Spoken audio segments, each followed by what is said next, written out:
Merkel Media. What does the goddamn line say, Tony? Please do not use gendered language. I'll be arrested, put in airport jail. You go completely sideways. It's a big club. You ain't in it. How dare you? Mr. Speaker, the President of the United States. Jack Marius Taxatrix. I'm Sacramento Heat. Steven Seagal. Sex offender guy. I'm Pete Morris. I'm Rick James, bitch. Sorting through the lies. The hijacker's passport was 5 blocks from the World Trade Center crash site. We can believe that. We cannot track $2.3 trillion in transactions. And uncovering the centuries-long plan for world domination. Running about Cuba. How does it do? Let's talk about Chinese people. Have you ever been in a Turkish prison?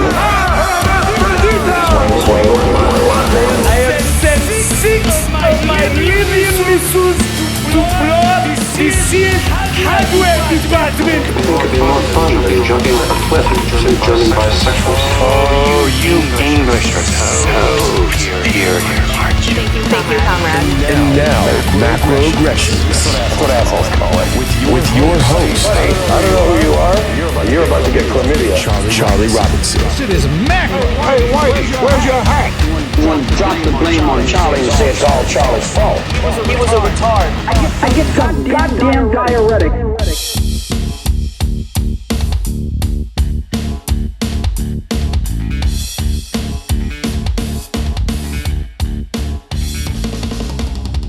Welcome to Macroaggressions. I'm your host, Charlie Robinson. If you're watching us on Rockfin or Rumble or listening wherever podcasts are served, thanks a million. We appreciate the support. Did you know that we have a brand new website, macroaggressions.io? The link is in the description. You can click on it and find information about the books, the podcasts, and all that good stuff. Big thank you to the sponsors that make the show happen. Chemical Free Body has been making supplements that actually work. Imagine that. What a novel idea. I've been taking their Green 85 every morning for about 4 years now. It's fantastic. I suggest you at least look into it. If you want to start the year off right with the detox bundle, that's cool. It's Green 85 plus a handful of capsules, gut detox, toxin detox, ultra enzymes, and probiotics. Easy to do. It'll take you 5 minutes. It's a 90-day program. Every morning, just drink a Green 85 drink, take a couple pills, and you will see massive results. I had such impressive results. I had to buy new shorts, which is interesting because I'm not somebody that typically has any weight to lose. So it stands to reason if it did it to me, it might have the same results for you. Who knows? Check it out. At least you'll know this. He's making products that work and they're good for you. ChemicalFreeBody.com is the place to go. And the discount code over there is macro. And also to Legal Shield. They have been in business for half a century in the United States and Canada. They'll get you access to an attorney in your area for a very reasonable price. $1 a day, $30 a month will do it. It's an amazing system. I can't believe the price is as low as it is, but it is. And I'll tell you what, if you don't have a last will and testament or a financial power of attorney or a medical directive or any of these documents that you've got to have, that the world says you've got to have if you're an adult, especially if you have kids, well, get them taken care of. You don't want to spend a bunch of money at an attorney to have that. So you might as well just sign up for Legal Shield, knock it out in the first month. I mean, it seems reasonable to me. You can go to the website that they made specifically for us and read a little bit about it because I think that's a good place to start. www.don'tgetpushedaround.com is the place to go. You'll see their menu of items. There's like an a la carte list that you can add on to it if you're somebody that runs a small business, or if you carry a gun, or if you want the ID shield. All those things are little extras you can add on if you need it. But the best thing to do, read about it. Go to the website, don'tgetpushedaround.com, and take a look and see what you think. Well, I'm excited to have our guest back on the program. He is the director of Cut, Daughters of the West. You can check out his work at daughtersofthewestfilm.com. Ladies and gentlemen, back with us, Simon Esler. Hey, Simon. Good to see you again. Hello. How are you? I'm great. I'm doing very well. How are you? I'm good. This world is weird. Your movie's fantastic. I think that when we were on the radio show, we were talking about cultural Marxism, and it really kind of clicked for me that this trans push that you did an entire film about, that I think people need to check out.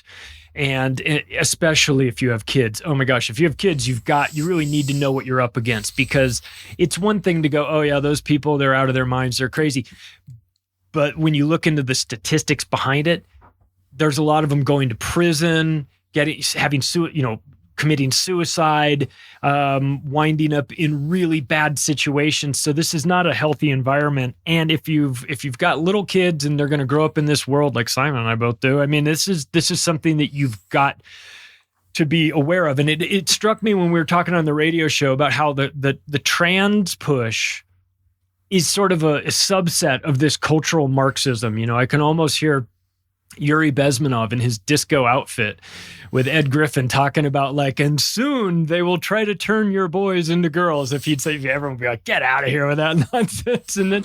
And so we look at, you know, he's sort of like an oracle. I mean, he was talking about how this is what you would do if you wanted to subvert a nation, and it'll take a 20 years for this part, and 5 years for this part, and 6 weeks for the crisis. And then you get to the normalization phase.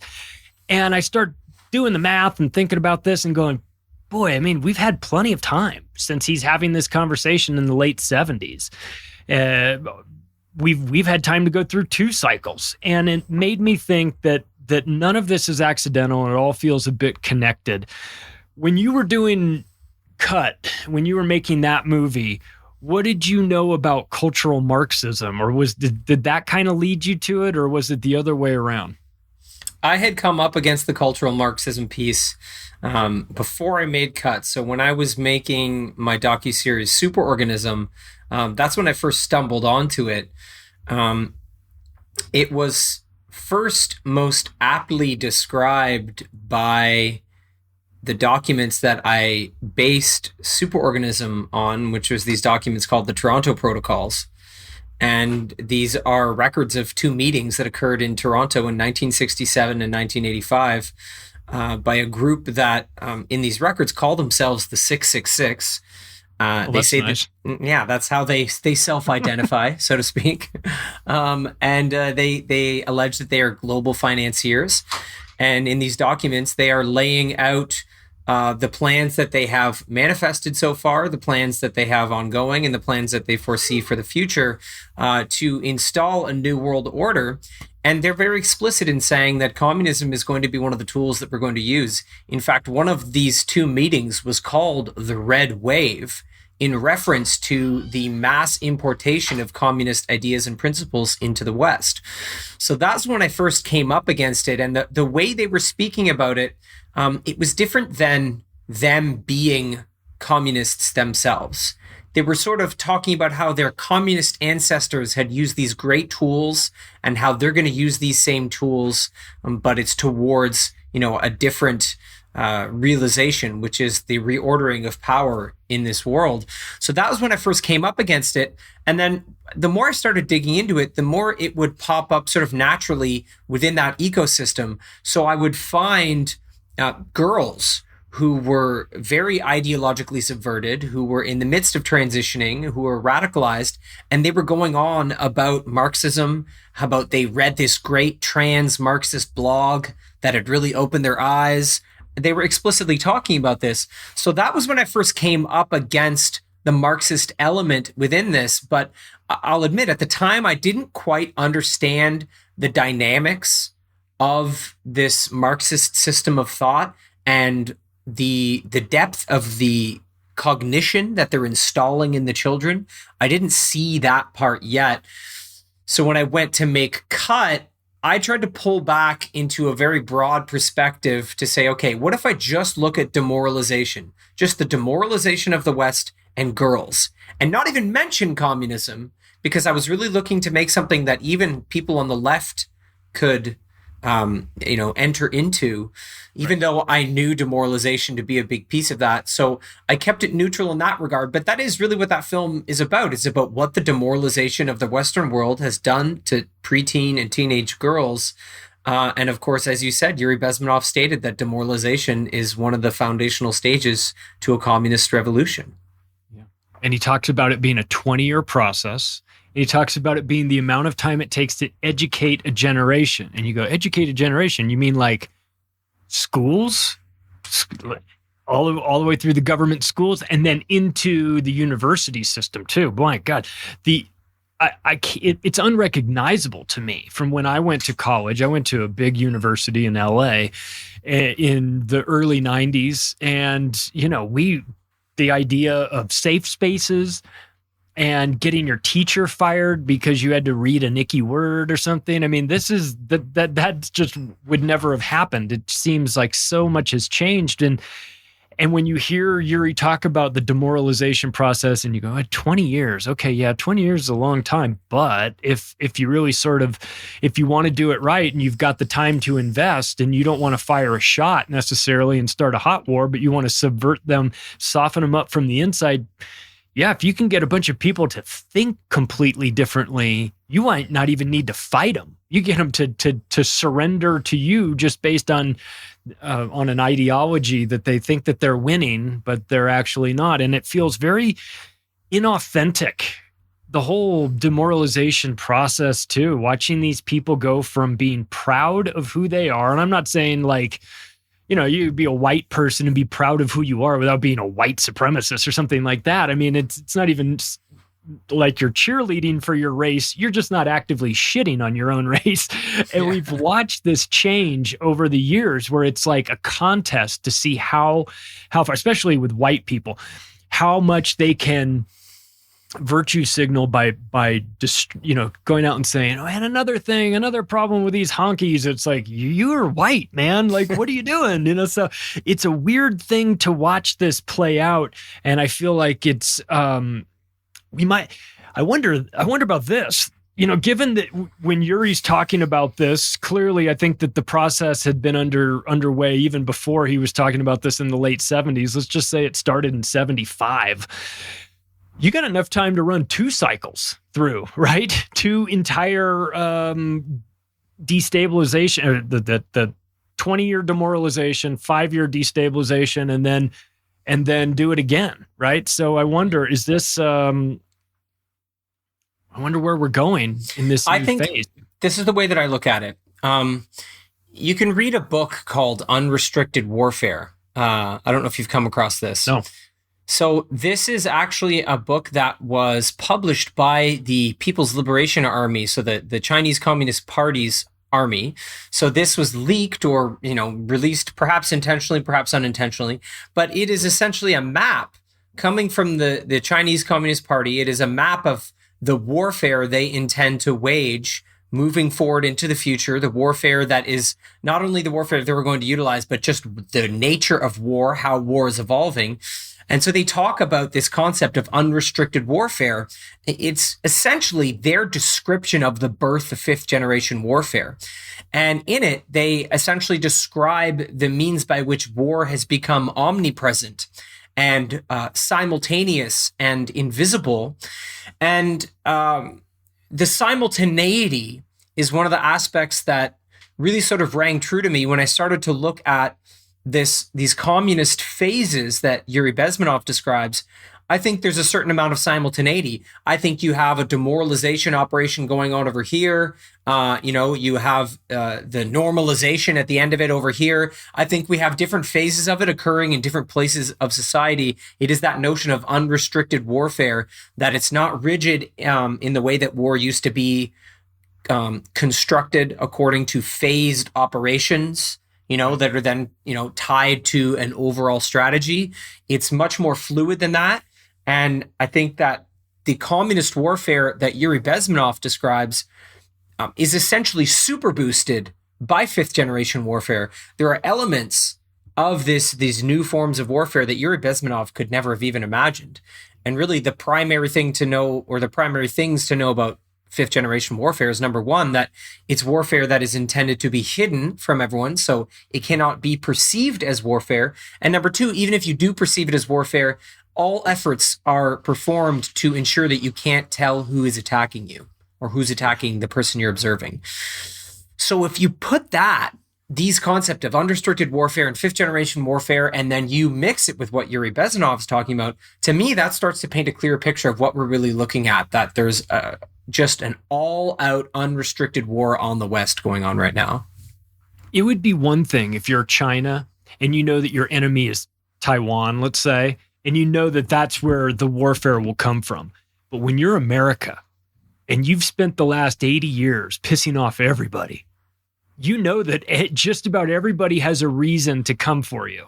So when you talk about fifth generation warfare and it being hidden by design and you not being able to tell really who is behind it, it's one thing if you've only got one enemy that you know of.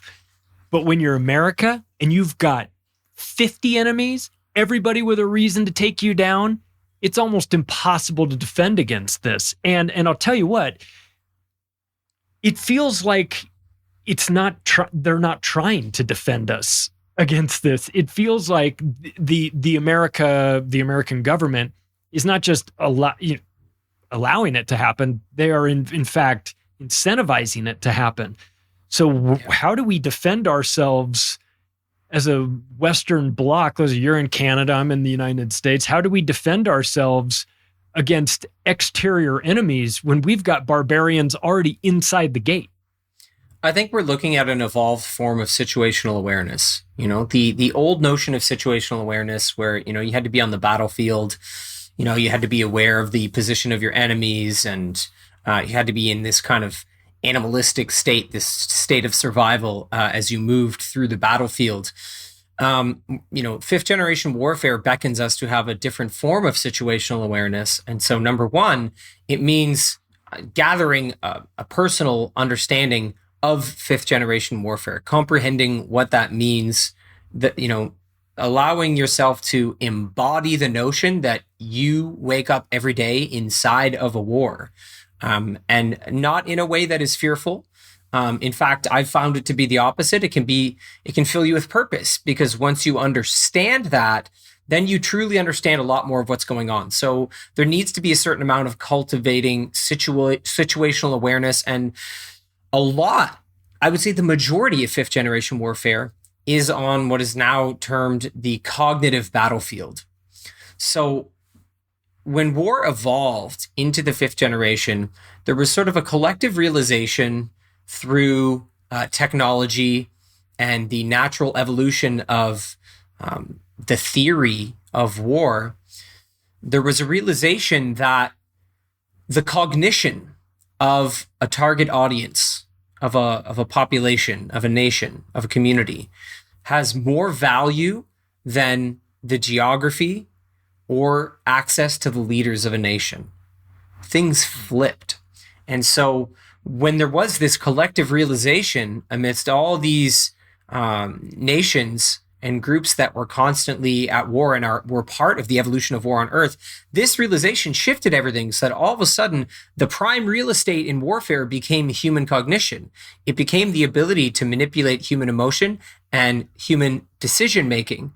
And when we look at Marxism, it has, this neo-Marxism is about manipulating cognition itself on the deepest levels. Understanding that gives you a lot to work with. So knowing that when you enter social media, you're entering one of the densest areas of this fifth generation war.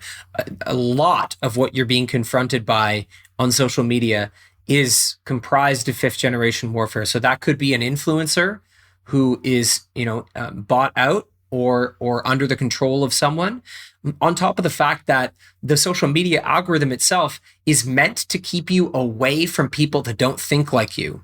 And it is meant to keep you in these contrived echo chambers. That is a form of warfare, because the more divided people are into their own camps, the more they can be controlled and, set upon each other. I find that cultivating that awareness in the people that I can reach is an especially effective goal, a way to fight back. And then on top of that, I think we should have the long-term goal of bringing the war itself into the Overton window, right? So bring it into the public space, getting it to the point where we can talk about the war itself to the extent that we can then have policies that are responding to the war that we're in. So to me, that's like a big focus of what we're up to. Well, we saw that after World War II here in America. We get the Smith-Mundt Act of 1948, right? We just wrapped up World War II. We saw the dangers of propaganda. We realized, let's have the conversation about propaganda. And we saw what happened with the Germans. It was really bad. It created all these problems. So we're gonna change it. We're gonna make it so it's illegal for us in the United States to use propaganda against our own people because it didn't go well in Europe. Still use it against everybody else, but just not against our own people. And now, and so you're allowed to have that conversation about the role of propaganda. And that had always been Pravda, like, oh, those dumb Russians, they don't even know they're getting lied to. Well, the Russians did know they were getting lied to. They knew it was nonsense. That the irony being that we here in the West think that we don't have propaganda, when in fact we do.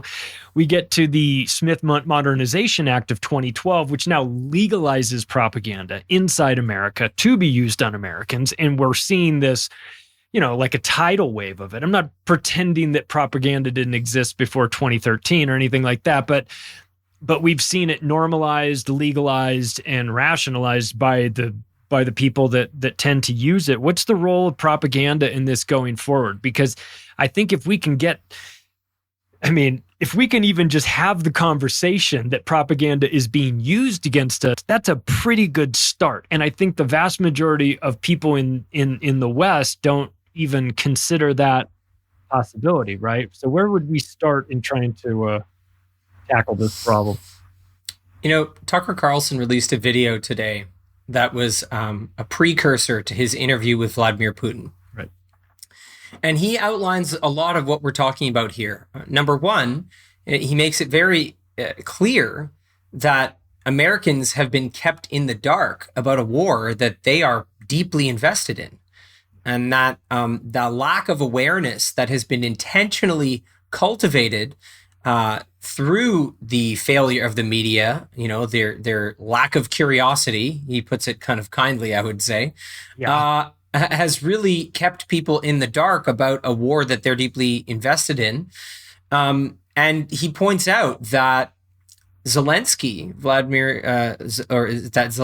has been the face of a massive propaganda campaign, that he has never been sat down for an interview where he has been grilled or questioned in any intense way, that he's always in these sort of photo ops and these fluffy pieces that frame him as some sort of hero, that he's basically treated like something new on the market, like a new product that's being marketed to everyone. And when you look at the ways that he's being pumped, it's a really, really good example of propaganda.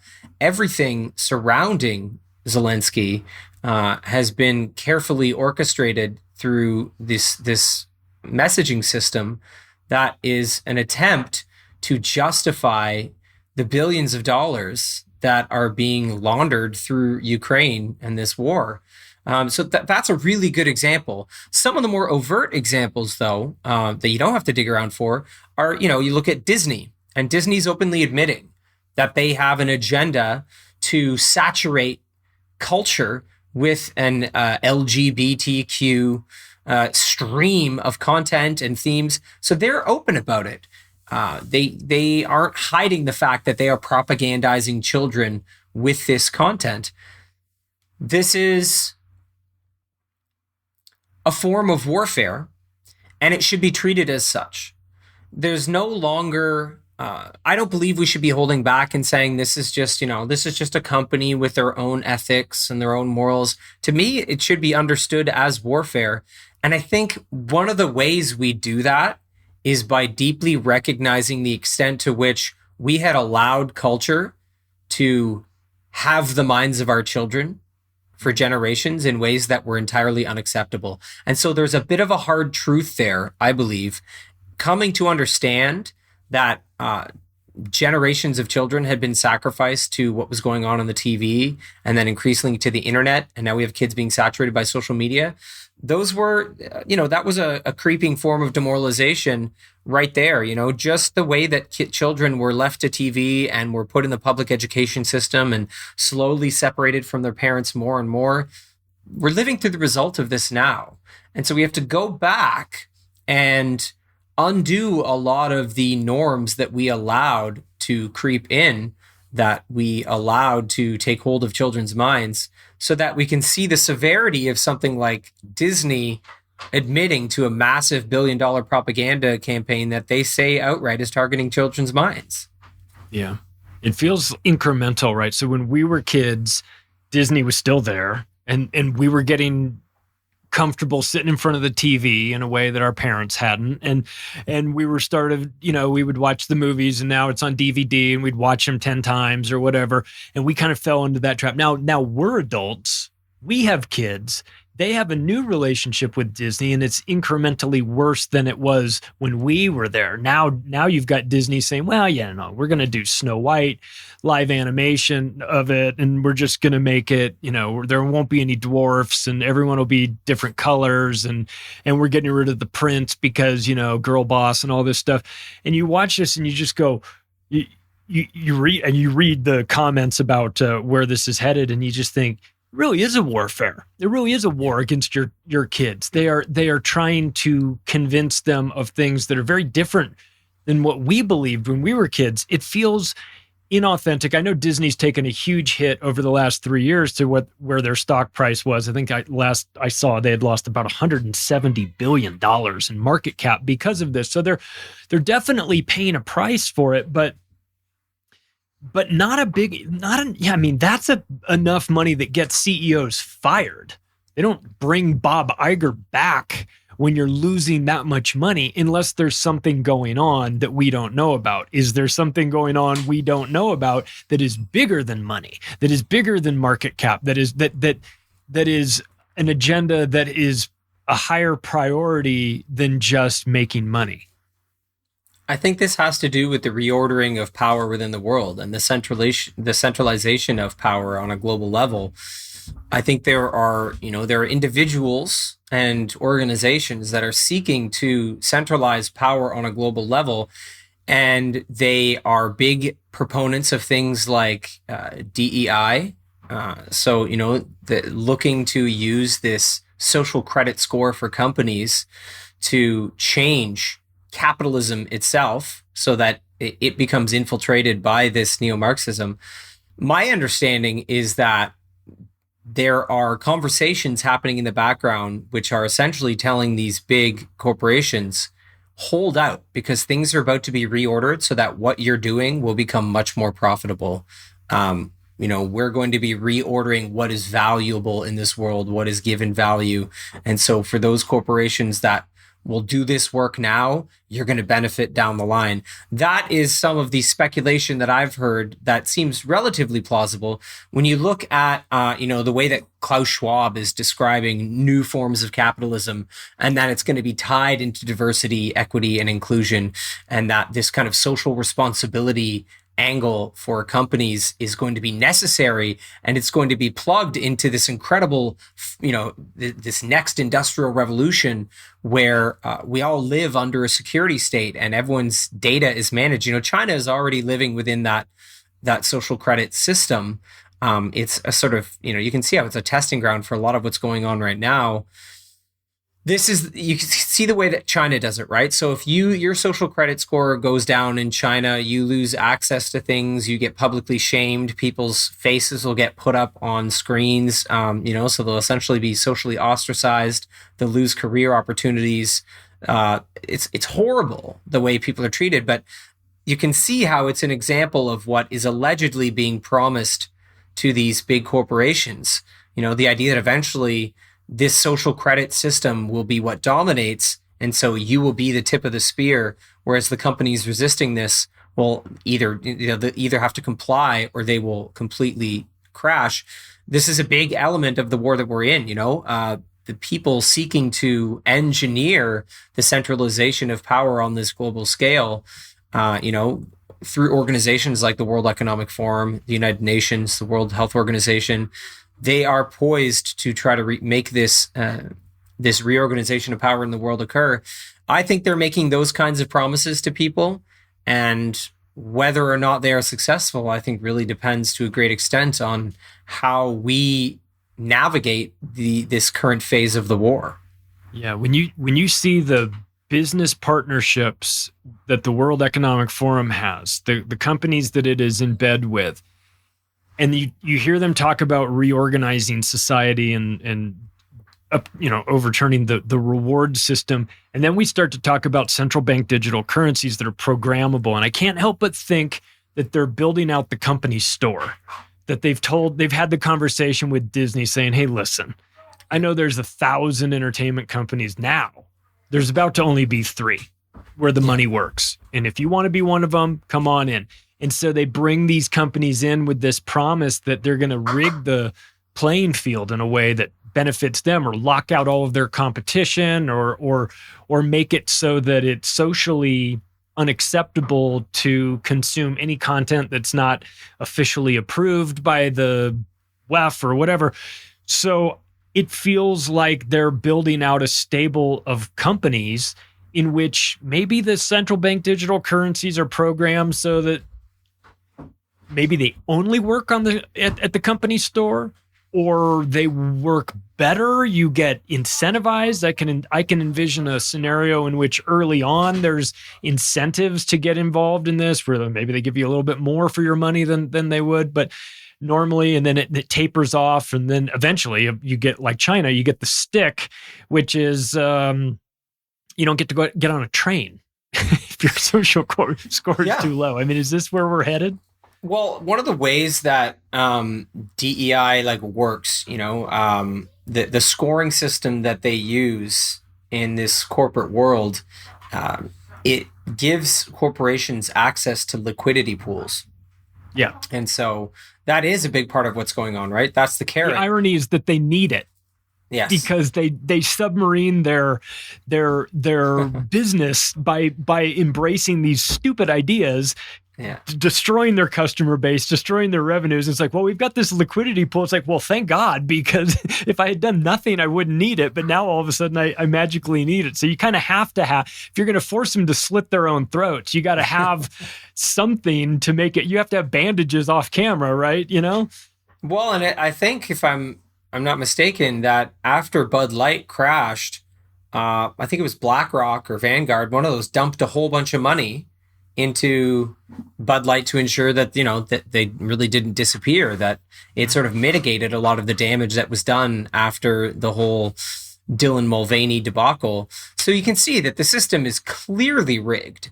Obviously, it's being rigged in a way that is not at all free market capitalism by any means. We have a corporatocracy that's being invaded through a form of Marxist psychological warfare. And it's important to understand sort of the way that works. They're performing a kind of communist warfare called counter-hegemonies. So these neo-Marxists, they look at these hegemonic structures that the norms they claim are so violent create. So the idea of, heteronormativity, to them, that's a hegemony, right? The heteronormative people are at the top. They have whiteness, of course, masculinity. So in the end, there's the idea that there is this white, cisnormative, heteronormative patriarchy that is dominating everyone else and causing all this suffering. So they seek to establish counter-hegemonies. That is the capacity to get into institutions, get into communities and reorder those norms, completely invert the power structures and the norms that are going on according to their view. So this is part of what's going on at Disney. This is a massive counter-hegemony operation. It's to take the minority identities and to flip it so that they are positioned at the top of this cultural hierarchy. This is why Marxism initially was focused on material determinism, and this neo-Marxism it shifted focus over to cultural determinism and this notion that whoever controls the culture controls human destiny, as opposed to what Marx himself believed, which was whoever controls material production is controlling human destiny. So these counter hegemonies are everywhere. You can see this is the same thing in the schools, right? And they describe this, again, quite explicitly in the Toronto Protocols. They state that they're going to make the exception the rule, and that they're going to take the rights of the minority and make that what basically fractures the fabric of society. They're very, very explicit in describing this. And again, these are like meetings they had in the 60s and the 80s. So, I go back to those texts a lot because they laid out their warfare plans. They laid out the strategies, the operations, the tactics, all of it are right there. So when I go through it, I'm like, well, that's exactly what's happening here and here and here. That to me is why I think I've stuck with that particular source, is because it cultivates situational awareness where it's like, okay, in warfare, you have these three basic structures. You always have the primary strategic objective, which is something along the lines of winning the war. But in this case, the primary strategic objective is to create a new world order. And then under that, you have maybe some secondary strategic objectives, but strategies always break up into operations. And operations are always made of tactics. So you always have the strategic, the operational, and the tactical level of warfare. I like the clarity of that structure because then I can look around at what's going on and I can say, does what I'm observing here, does this, this operation in the schools, does that tie back to a particular primary strategic objective? Does it serve the reordering of power on a global level? Does it centralize power globally?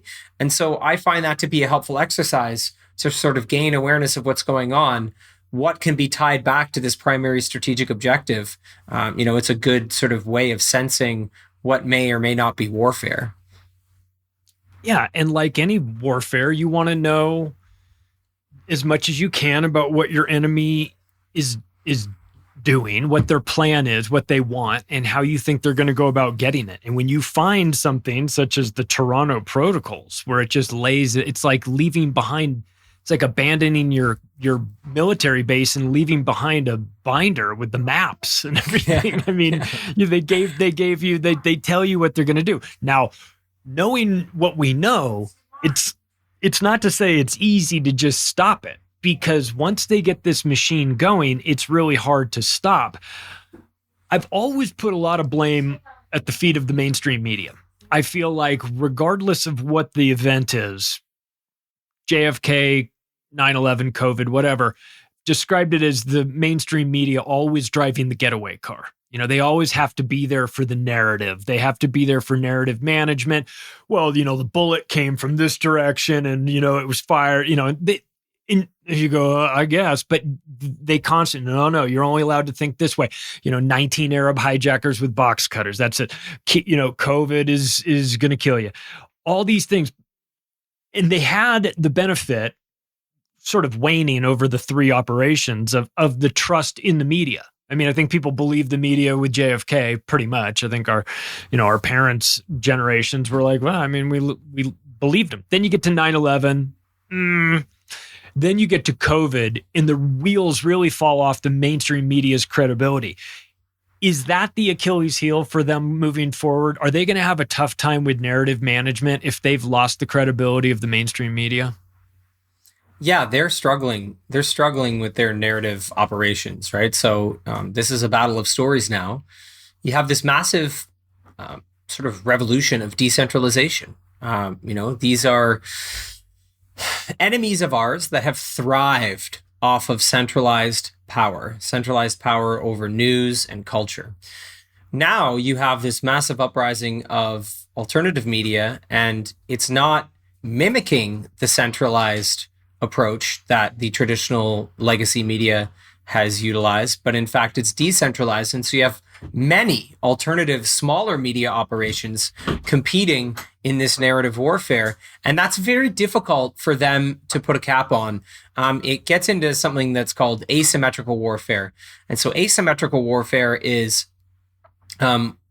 something that, again, had to do with the evolution of war, where when technology became more sophisticated and knowledge of war became more sophisticated, it got to a point where a small group was able to take down an entire military because of hackers or because of some sort of guerrilla warfare. Or, you look at 9/11, you have these two planes allegedly smashing into these buildings, and it completely reorganized the legal structure of the West and furthered this whole security state along.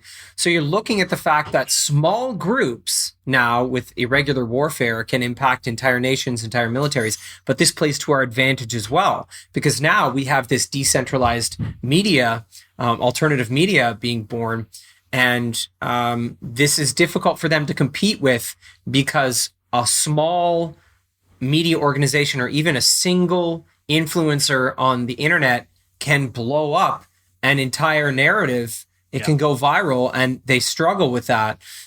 So I think that this is, to an extent, like you said, an Achilles heel. At the same time, you look at Canada as an example. Justin Trudeau is in power with only 33% of the voters in Canada. So the rest of the votership here is fractured into these different parties. But the truth is that the majority of Canadians did not vote for Justin Trudeau. Now, he has a very powerful control over the media in Canada. It's very much state media. It's very much all left-leaning. So I would differentiate it from the US in that you don't have both sides of the political spectrum represented in the media in Canada. 100% of the mainstream legacy media here is left-leaning and is anti-conservative, anti-right-wing. So Justin Trudeau, he funds these media organizations to the tune of billions. They're very much under his thumb. He doesn't need a massive victory in terms of votes. His operation is about keeping that small group radicalized. And he keeps them radicalized using his control over the media. And then he furthers their radicalization by framing all of his opposition as extremists, as dangerous. And so he continues to inflame his small minority that keeps him in power. And then what happens is when his minority speaks out and they're outraged, his media system then amplifies their voices to make it seem like this represents a larger number of Canadians than it does. So you can see how some of these tyrannical operations, they do not need any kind of majority to maintain power. They're able to do it with a radicalized minority or a fringe minority, to use Justin Trudeau's terms. There's sometimes something similar going on in the US, right? The most extreme voices on the left are the ones that are uplifted and put on to these pedestals by the mainstream media. Again, I would say that understanding irregular warfare in this way, we want to see the ways that we can utilize it, but also see the ways that it's being used against us so that we can counter what's going on just by being strategic. Yeah, I think of it like guerrilla warfare on social media. That's sort of, what do you do when they silence you and break you up and you become a bigger problem because you're smaller and scattered and it's whack-a-mole trying to get rid of you. You get rid of one person, kick them off social media, 10 more spring up. It's a big problem. That seems to be, the truth doesn't really require a ton of maintenance, but these narratives, these lies that they tell require endless maintenance. They got to keep you as far away from them as possible, like the real sources of the information. And that's got to be exhausting. And so to the extent that we can, maybe our role in this is to force them to expend as much energy as we can get them to expend trying to defend their stupid narratives and burn them out that way and keep them busy that way, because we know that that's exhausting. To try to keep the COVID, you see it coming back. You see masks and you go, really? This is what you're trying to do? And they feel obligated to defend the narrative because it was their narrative. But even though it's fizzled out and lost its juice, and we're starting to see, BLM, same thing. It was like a big deal. And it was a huge narrative, and they had to defend it, even though it sort of defied logic, like mostly peaceful protests with fires going on over the shoulder of the reporters.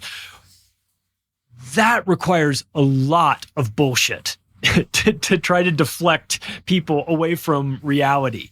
And that's got to be exhausting. And when I see CNN Plus blowing through $250 million in 3 weeks, and failing to launch, I feel like maybe that's a great sign, and that maybe part of what we do is if we say, okay, you've got liquidity pools for the ESG, DEI stuff and all this woke mainstream media, we're going to make you use them, right? We're going to make you dip into it. We're going to destroy these brands. We're going to make you come and bail out Bud Light or Target or Disney or whoever. If we could get a coordinated attack on one after another, we can make them spend some of that money, right? Is that sort of our job in this? First, understand to the extent we can what we're up against. And then secondly, guerrilla warfare and hit them at night when they don't know who the enemy is. Yeah, we're looking at the opportunity to really gather some immense wins. And I think the way that's going to be most powerful is if we don't submit to the forms of division that they're constantly trying to engineer among us, just feverishly trying to make sure that we don't come together across political lines, across economic lines, any kind of division they can manufacture, because the more that we come together, the more difficult we are to stop. And I think that really basic principle is super important, because we are being told constantly that our enemy is our neighbor. This is a big part of what's going on. And we do have big wins that we can sink our teeth into if we can overcome that illusion. There's far more that we can unite over now than I think ever before. Everyone at this point understands that COVID woke people up, that narrative was a massive force of awakening in the world.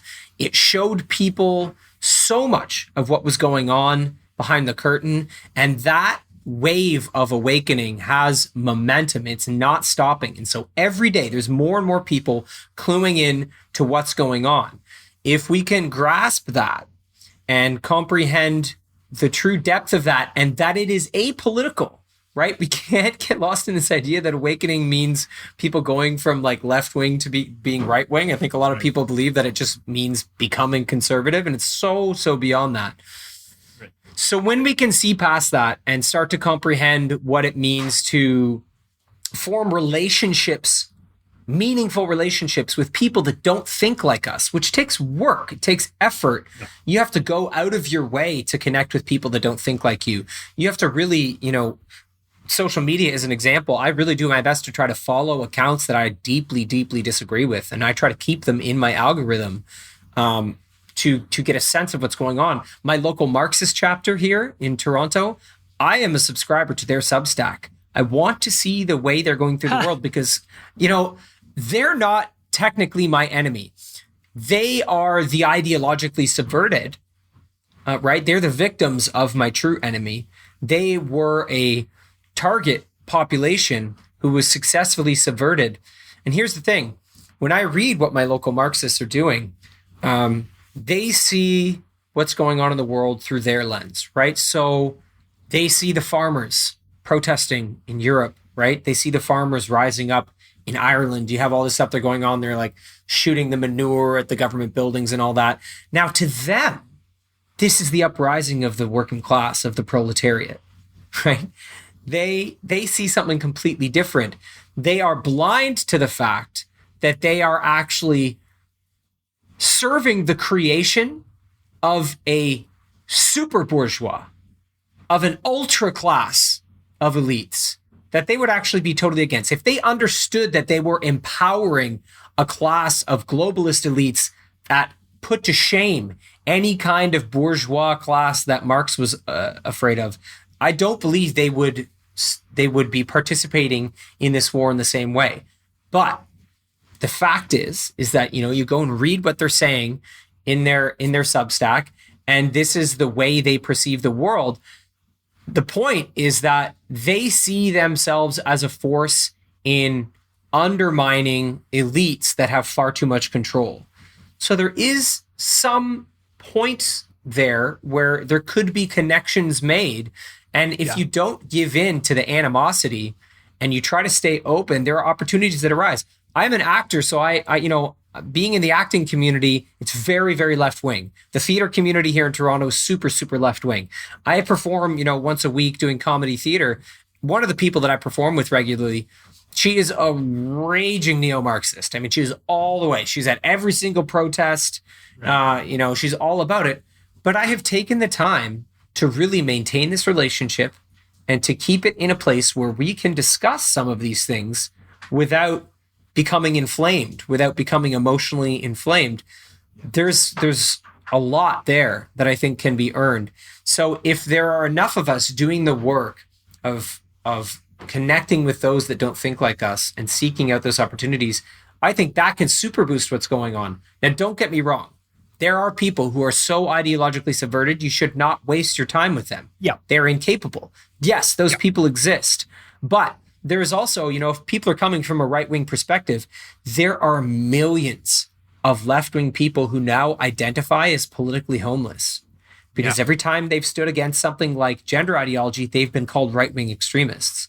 Yeah. So this is a major, major strategic opportunity. So if we can focus less on trying to, you know, grow conservatism and the right wing, and more on seeking out the people that maybe don't think the same as us, but have points where we can work together, that would super boost these opportunities to destroy the narrative warfare that we do see is crumbling in the hands of these media conglomerates. So true. I mean, if they can keep us divided, and they find ways, they divide us by color, by class, by neighborhood, by state, by education. I mean, religion. If they're, however they can cut you down into a smaller size, they tend to do that. And I understand the strategy behind it. If you are the few, and you can control the many by figuring out where you put the fences. So I get that. And I recognize that there are some people that are off limits. They're never going to intellectually be able to understand this concept. But I feel like there is you're right. There's a big pool of free agents out there.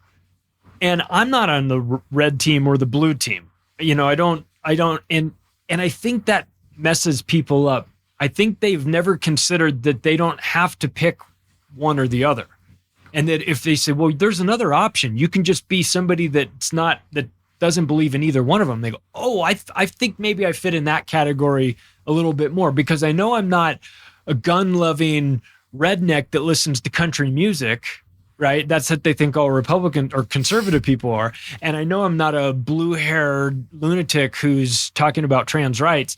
So I feel like maybe in the middle. And you feel when you look at the movement, you know, the right on one side and the left on the other side, and you think that you were always in the center, or maybe even a little left, and the left has gone so far left that by comparison, you now appear to be on the right. But it's like, no, I didn't really move too far this way or that way. You guys went sprinting to the left, and now anybody else looks conservative by comparison. But I think that if we could like call a timeout with all that nonsense on both sides, the red team and the blue team, and say, hey, listen, we've got a common enemy, the predator class. They are really doing a number. They're getting us to fight with each other. Maybe we focus on them first. And then after that, if we all want to then have a big fight, we can do that. But something tells me it's not going to be a huge priority. I feel like we wouldn't have too much to fight about. They're the ones making us hate each other. They're the ones that are putting us in these boxes and as a form of control. But I mean, I think the second that we figure out that we have the numbers, then it's just a matter of organization. Are we in a position, do you think, as a society, that we need to go through some more trauma in order to get organized? Or are we ready for that as maybe the solution moving forward? I think there are systems collapsing that we're going to have to accept their collapse. And there will undoubtedly be trauma from some of that. The education system, the public education system is collapsing. I don't believe it's going to be rescued and reformed. I believe it's going to collapse. The healthcare system, I think, is heading in the same direction. Now, that doesn't mean, it falls to dust and there's nothing in its place, because people are building right now. People are building a parallel society as we speak. And it is this decentralized version of those previous systems. It's what Noam Chomsky, I think he called anarcho-syndicalism. And it's this idea of these decentralized nodes, right, that are interrelated but are not entirely dependent upon each other. We're looking at a kind of trauma that has to occur because our reliance upon those systems is so deep. You see the healthcare system collapsing. There are people that really do need that. Not everyone can move into medical sovereignty and health freedom. Some people just are not going to be able to get to that point in their state of being. So I think there is going to be some necessary struggle in terms of the transition that we're facing into a new way of existing as a society. Some of that is because we had given up so much of our individual personal authority. Our inner authority had been completely just given away. And this was normalized. And so now we have the painful process of taking complete responsibility as individuals. That means owning your life completely. It's a huge weight to bear if the complete opposite has been normalized, if complete dependency on these centralized systems has been normalized. So there is a painful transition of that movement towards sovereignty, but there is also this incredible realization of something totally new. I believe a new way of moving forward that we have not experienced. I don't think we're looking at a historical cycle where it's the return to an old way. I think we're looking at a new way of existing as a society, and I'm very intrigued by it, but also sort of accepting that there's going to be a deep, deep struggle to get there. And it's painful for people to let go of things like a political identity.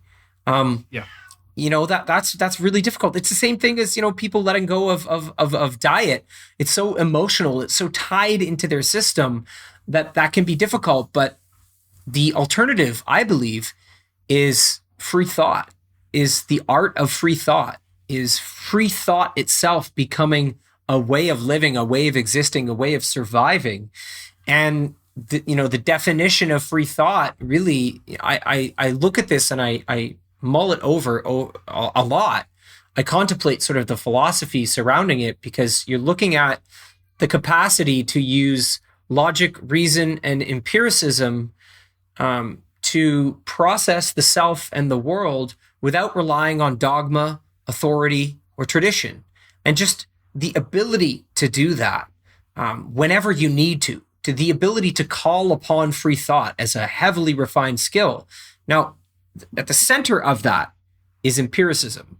And the empiricism aspect to free thought is really important, because empiricism is this notion that, we experience truth through the body, right? Through states of embodiment, all of our senses working together in this state of embodiment. That's really what gives us the access to life's deepest truths.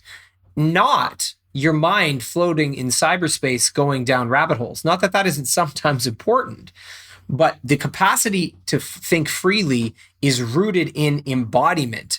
And when we look at the fifth generation war that we're in and how much of it thrives in the digital domain, you start to recognize that embodiment and dominating the physical domain, family and community, getting a sense of how this war is manifest in your physical community, in your family, that makes a really big difference to me. And so that's what I try to encourage in anyone that I encounter who seems open to it, is look deeply into the art of free thought and what that means for you, because that's the legacy that I'm seeking to pass on to my children and my children's children. The legacy of free thought is what I believe will carry my generations through the madness of what is to come. If they have inner authority and the ability to think freely, they will be able to navigate just the absolute insanity that I'm sure is on its way.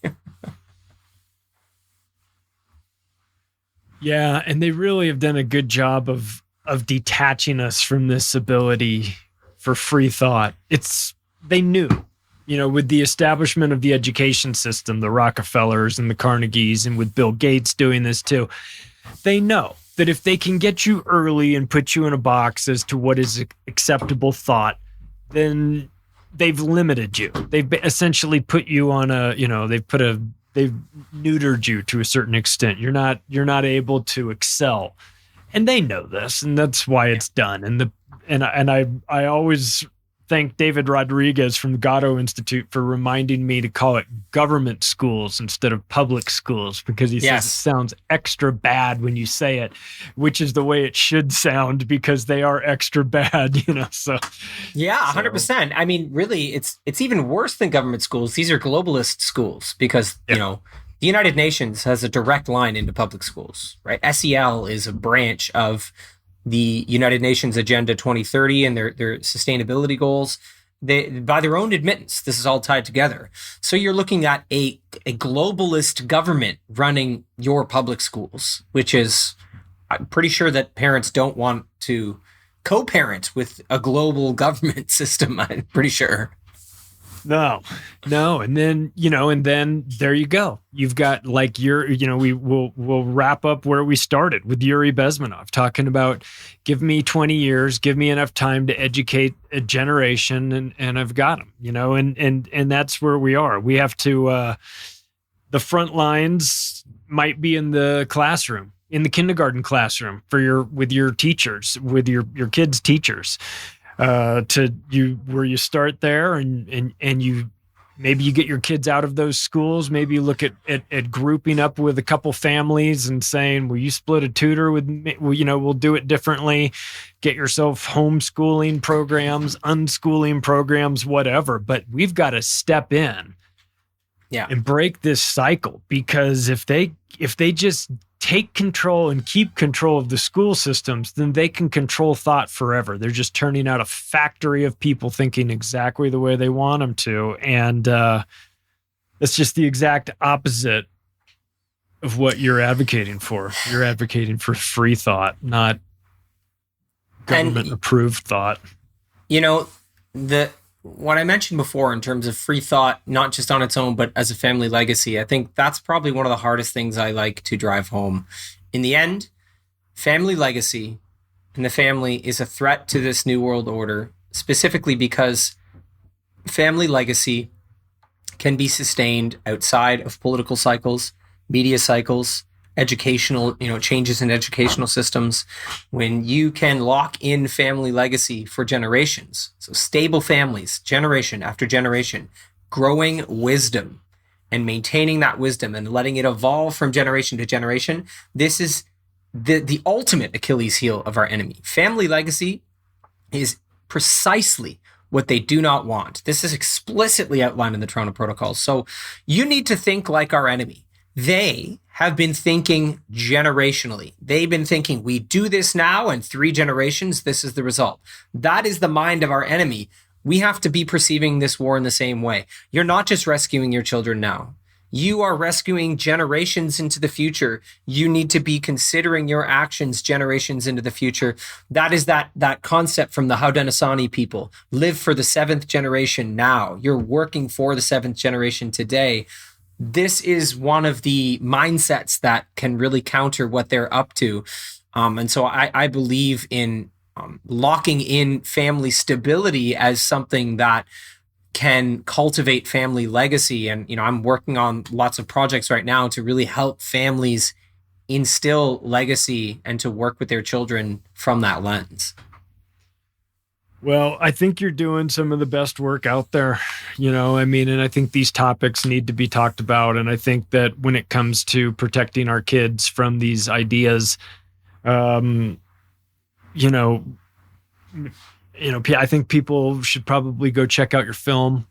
I think that they should take a look at the series. I know you did that little 15-minute short that I watched was really good. I mean, I don't know. I just think that people should start thinking about this stuff right now, especially if you have kids, and start thinking multi-generational about all of this. Okay, I need to get involved. You need to get involved with what your kids are being taught or what they're being told to think. It doesn't always come out of the classroom. Sometimes it comes out of the iPad. I know I fight that battle. So, I appreciate you doing this really tough work. I think it's tough work, but I think I think the topics are relevant, very necessary, and also I think probably very rewarding when we see some kinds of victories. What's the best place for people to find you to support your work? So they can go to daughtersofthewestfilm.com, also simonesler.com. That will, bring you to the same place. You can check out, like you said, my new short film, Canada's Red Shadow. That's a free short film that's designed for social media. There's even a download link if people want to share it. I'm really encouraging people to share it on their own social media pages, along with a story of how communism has affected them, really to try to bring the fact that this is Marxism and communism, like I said, into the Overton window. You can also grab my Family Defender bundle. So that is a bundle that includes my film Cut, Daughters of the West, in addition to my docuseries Superorganism. And then for free, you'll get the short film Vague Rules that I co-created with filmmaker Adam Riva. And that's about the importation of communism into the West using gender ideology, critical race theory, and the COVID response. And then I also have my Legacy Keepers project that you can check out on my website.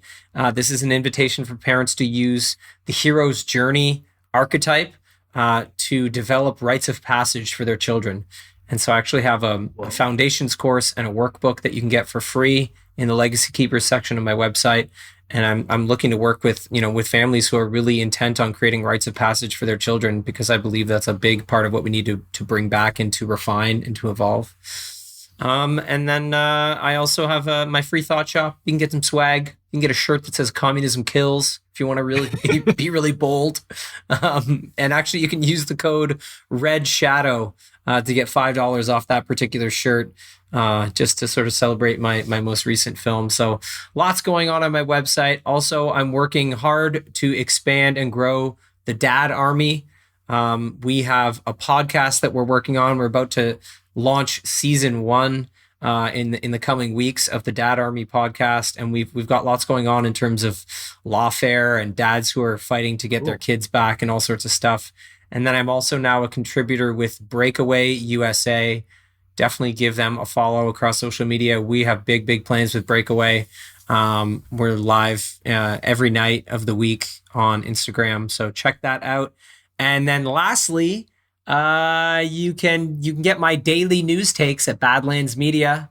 Almost every day of the week, I do a couple of news takes. We do a news brief that's to help people process just the crazy news cycle, so that you can just get little takes of what's going on and see it in a bigger picture way. So you guys can check that out too. I love your stuff, man. I think it's necessary. I think it's a tough topic, but when you're talking about kids, but it makes us very protective and it makes us figure things out in a hurry. And I think if you're a parent trying to figure out like what is going on or what kind of world are my kids going to live in, you should probably check out your movie just so that they have that information somewhere in their head in case they need it in the future. That's Simon Esler, everybody. Thanks, Simon. We'll talk to you again soon. If you guys want to, please share this episode with whoever you think might find it interesting. If you want to connect with me, my new website, macroaggressions.io, is up and running. Thanks, everybody. I'll talk to you again soon.